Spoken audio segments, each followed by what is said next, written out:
Hello, welcome to CashCalc TV. My name is Ray Adams. I'm a chartered financial planner. Today we're going to have a brief look at the IHT calculator. We're not going to go into it in any sort of depth. We're just going to have a quick look through it, just showing you what each one of the tabs do and how you can use it for a nice simple case. We will have another video. We're looking at a case study in more detail, but for today, let's keep it simple. So here we are. We're in the example client. And you can see we've done 3 scenarios for the example client, and I'm just going to go on the middle one, which is simple example, just a home with some cash and yes for the children. So on the first page, which is assumptions, just wants the basic details there. You can see the tooltip popping up, and in this case just check the box saying yes, the client is currently married, and then what the spouse's name is. This page you'd have the option of saying, well, actually this couple are remarried and the spouse has got a widow's nil rate band transferred. So you can do this at this stage if you want to do here. But in this case it's nice and simple. So I've entered the assets, fairly simple. You can put a growth rate in there as well. So we've assumed a growth rate of 5% on the family home. And just for you to understand the figures, I put 0 growth on the savings accounts. There are no liabilities, but if there were, you could have put a liability in there and linked it to an asset.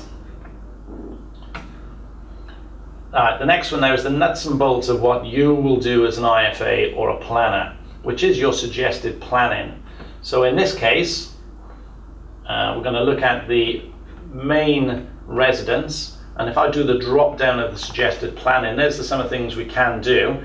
Of course, there's a new main residence nil rate band coming in, but one of the requirements is that it has to be left as a legacy to a direct descendant.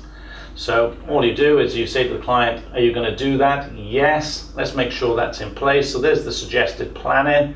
We don't need to do anything with the other 2, but if you quickly look, because they're cash, these are some of the options you've got with cash. So we could be talking to the clients about doing some BPR investments, so it's IHT exempt in 2 years. But in this case, we're not going to do any of that. We're just looking at a very simple case. Go to the breakdown now, and you can see a blue slider and a yellowy orange slider. They're just the assumed years of death. So you can see here now I've got example client assuming to die in 2018, but his spouse assuming to predecease him in 2017, and you can see the sort of outputs. If I slide both of these back to 2016, which is before the new main residence nil rate band comes in, you can see there's quite a significant IHT bill to pay, 80,000. But of course this new rule comes in after April next year, so let's just say that example client is not going to die until 2018, and you can see the calculations change immediately and give them an idea of what the IHT bill. Of course the asset has gone up by 5% a year as well, and just by sliding it there, it's doing thousands of calculations behind the scenes. Once you've decided on that, you can actually just print yourself a report. It's a very, very simple report. We've not gone into huge detail to be able to give a client an idea of the position they're in. Anyway, have a look at it, guys. That's a very, very simple walkthrough there, and just try it out. Thanks very much.